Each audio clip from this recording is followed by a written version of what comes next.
નમસ્કાર, આપ જોઈ રહ્યા છો ગુજરાત ફર્સ્ટ, સાથે હું છું અમિતા। રાજ્યસભાની ચૂંટણી માટે ભાજપે નિરીક્ષકોની નિમણૂક કરી। ડેપ્યુટી સીએમ હર્ષભાઈ સંઘવીને હરિયાણાની જવાબદારી સોંપવામાં આવી છે। કેન્દ્રીય નિરીક્ષક તરીકેની જવાબદારી સોંપવામાં આવી। 16 માર્ચે 37 રાજ્યસભા બેઠકની ચૂંટણી થવાની છે। બિહાર, ઓડિશા અને હરિયાણાના નિરીક્ષક નિમવામાં આવ્યા। વિજય શર્મા, હર્ષ મલ્હોત્રાને બિહારની જવાબદારી સોંપવામાં આવી। ચંદ્રશેખર બાવનકુલેને ઓડિશાના નિરીક્ષક બનાવવામાં આવ્યા છે, જ્યારે ડેપ્યુટી સીએમ હર્ષભાઈ સંઘવીને હરિયાણાની જવાબદારી સોંપવામાં આવી છે।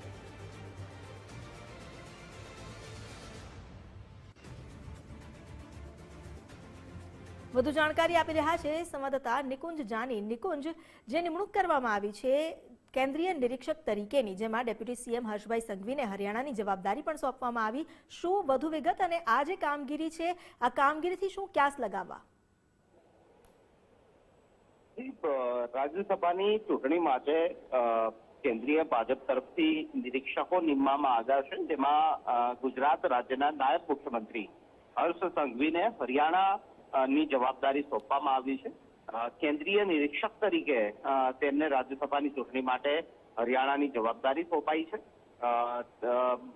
16 માર્ચે 37 જેટલી રાજ્યસભાની બેઠકો માટે ચૂંટણી થવાની છે, જેમાં બિહાર, ઓડિશા, હરિયાણા સહિતના નિરીક્ષકો નિમવામાં આવ્યા છે। નાયબ મુખ્યમંત્રી હર્ષ સંઘવીને હરિયાણાની જવાબદારી સોંપાઈ છે, જ્યારે વિજય શર્મા અને હર્ષ મલ્હોત્રાને બિહારની જવાબદારી સોંપવામાં આવી છે। ચંદ્રશેખર બાવનકુલેને ઓડિશા રાજ્યના રાજ્યસભાની ચૂંટણી માટેની જવાબદારી સોંપાઈ છે।